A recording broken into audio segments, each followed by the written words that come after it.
e vamos para mais uma aula do sexto ano. Olá, crianças! Vamos para mais uma aula de estudos amazônicos. Vamos iniciar a nossa nova apostila, os projetos de integração e colonização da Amazônia. Vamos lá? Bom, nesses projetos de integração e colonização da Amazônia, gente, quero que vocês compreendam algumas coisas, certo? Bom, vamos compreender, para antes disso, que o início da ditadura no ano de 1964, ele deixou suas marcas de ocupação da Amazônia. Dentro de um discurso, gente, nacionalista, os militares eles pregavam a unificação do país. Além disso, para proteger, gente, a floresta contra a internacionalização.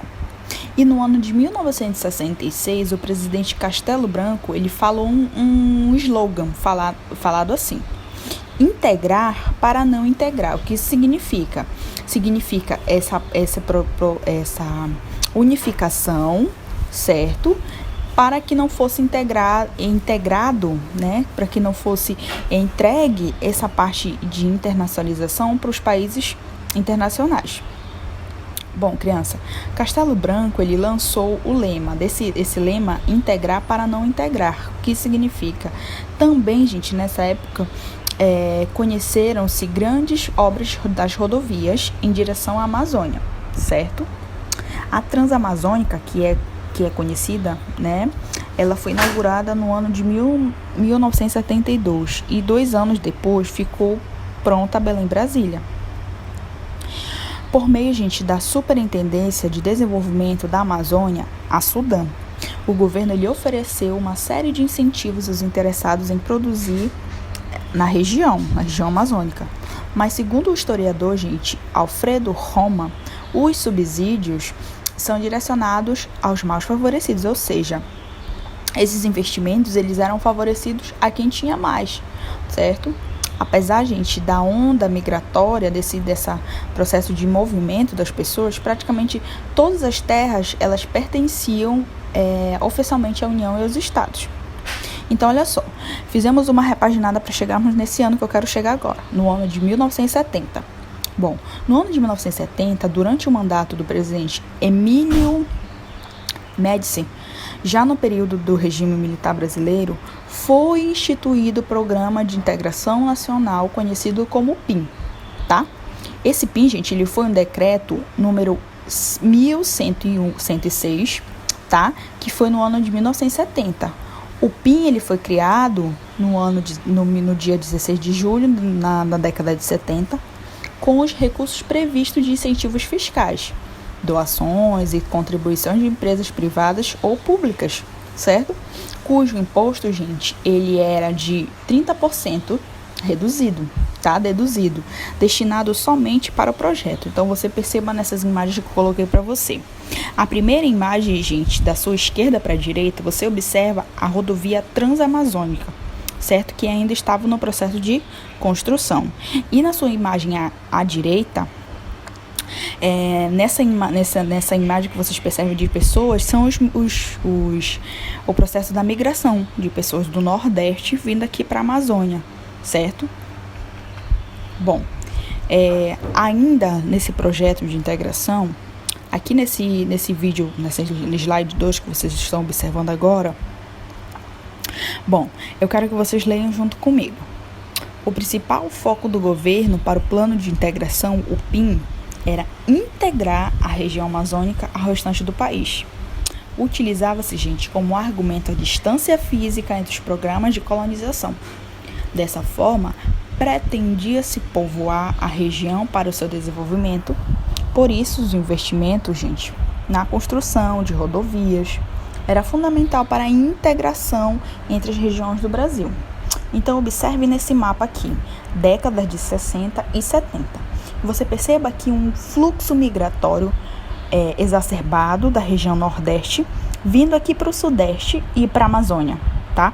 Mais aqui para o Sudeste. Você perceba que teve uma onda gigantesca de movimento migratório de pessoas, certo? Tudo para a questão de trabalho, melhores condições de vida. Bom, acompanhem comigo, gente, nesse mapa acima, tá? Que seria essa rodovia que eu vou explicar agora para vocês. Bom, leiam comigo. Entre as propostas do programa chamadas atenção para os seguintes, tá? Vamos entender. A integração, então, eram propostas que foram formuladas para esse processo de integração, tá? A integração da Amazônia através dos grandes eixos de deslocamento a partir da construção de rodovias que interligam a Amazônia, de leste a oeste e norte a sul. A rodovia transamazônica, a perimetral norte ligando Macapá e Manaus, e Cuiabá-Santarém e o Porto Velho de Manaus. Segundo, gente, a criação de projetos de colonização em torno de agrovilas que, segundo a versão da época, buscavam integrar. Isso significa os homens sem terra no Nordeste com terra sem homens da Amazônia. Então, olha só, eles viam, naquela imagem que nós vimos ainda há pouco sobre o processo de migração, os homens estavam sem terra na região Nordeste, tá? E o que acontece? As terras aqui na Amazônia estavam sem pessoas para serem ocupadas. Então, eles vieram para cá para que fossem ocupar a Amazônia, tá? Com isso, gente, buscava-se reorientar as emigrações de mão de obra do Nordeste em direção dos vales úmidos da própria região e da nova fronteira. Gente, nessa época, as áreas de interesse do governo brasileiro estavam na região sul do estado do Maranhão, centro de Goiás e centro-sul do estado de Mato Grosso. Áreas que são chamadas de ecótonos. O que seriam os ecótonos? É uma região de transição entre dois biomas, certo? Ele apresenta grande variedade de animais e vegetais, reunindo espécies pertencentes a dois biomas diferentes. Ou a área, gente, de transição da vegetação. E aí, gente, qual é o bioma que nós estamos falando? É o Cerrado e a Caatinga, esse processo de transição. Bom, leiam comigo. Ao longo da rodovia transamazônica, o governo criou um projeto chamado Projeto Integrado de Colonização, mais conhecido como PIC, que se tratava de uma subdivisão do PIN, numa faixa de 10 quilômetros de estrada. Então, você observa-se à sua direita a localidade da Vila de São de Rondônia, hoje conhecido como Ji-Paraná. Então, essa imagem ela é antiga. Tá? E aí, à sua esquerda, você consegue observar o projeto integrado de colonização, que era o projeto feito por eles, tá? Para que fosse colonizada a Amazônia. É importante, gente, que vocês saibam que a Caatinga e o Cerrado, elas não se constituíam naquela época em áreas de interesse para a preservação, como ocorreu com a floresta. Por isso, o grande incentivo do governo em substituí-las por pastagens e por monoculturas, ou seja, por um tipo só de plantação. Vale ressaltar que os projetos de colonização eles foram promovidos pelo governo para a Amazônia e eles estão relacionados às suas preocupações, como o Nordeste, onde existiu conflitos relacionados à estrutura fundiária, ou seja, divisão de terras. Tá dando para compreender aí? Vamos continuar. Bom, além do mais, gente, existiram um instituto chamado Instituto Nacional de Colonização e Reforma Agrária, mais conhecido como o INCRA, tá?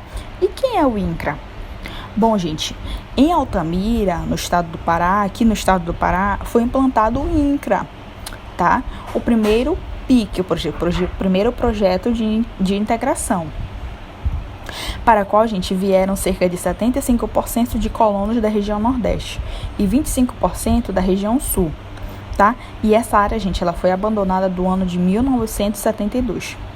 Em Santa Isabel, em Castanhal, aqui mesmo no Pará, foi implantado o PIC, tá?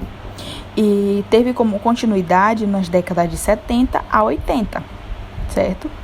Gente, há cerca de mais ou menos, assentou-se, né, famílias assentadas, quase de 500 famílias, tá? E em Marabá, gente, o PIC, ou seja, o projeto, ele foi iniciado no ano de 1971, em uma área mais ou menos de 356.500 hectares, tá? E cerca, gente, de mais ou menos 3.500 colonos, eles se direcionaram para lá. Desses 19% era da região sul do país. Então, nessa imagem acima, nessa imagem à direita, vocês percebem o INCRA, que é o Instituto Nacional de Colonização e Reforma Agrária, e à sua esquerda você observa Marabá, certo? Marabá no projeto ainda antigo, nessa imagem antiga, certo? Bom, para que nós possamos finalizar, a gente tem que observar algumas coisas. Em primeiro lugar, gente, em outros estados da Amazônia Legal, o que é a Amazônia Legal? Ela é uma área que engloba 9 estados do Brasil que pertence à bacia amazônica e a área de ocorrência de vegetações amazônicas. Também foram integrados os projetos de integração de colonização, ou PIC, tá? O INCRA também ele autorizou, gente, os projetos de assentamentos constituídos por cooperativas. Essas cooperativas eram projetos de particulares, organizados nos estados da região sul do país e que tinham como objetivo levar agricultores para a Amazônia. Por exemplo, gente, o programa de colonização Canarana, certo? Conhecido como Copersul, do Tenente Portela, tá? No município do Rio Grande do Sul. Ele foi inaugurado em 1972 em Barra dos Garças, no leste do Mato Grosso. Então, você observa nessa imagem um tipo de assentamento em Mato Grosso, tá? Quero que vocês observem. Bom, crianças, na nossa aula de hoje nós debatemos sobre a apostila Os Projetos de Integração de Colonização da Amazônia. Quero que vocês peguem essa apostila, grifem as partes principais do que nós trabalhamos aqui, tá? E ao final delas eu quero que vocês façam um resumo para que vocês mesmos tenham e para com base futuramente na prova de vocês, certo? Fiquem com Deus. Então, gente, essa foi mais uma videoaula. Espero que vocês tenham compreendido. Qualquer dúvida, vocês podem estar entrando em contato conosco. Até mais!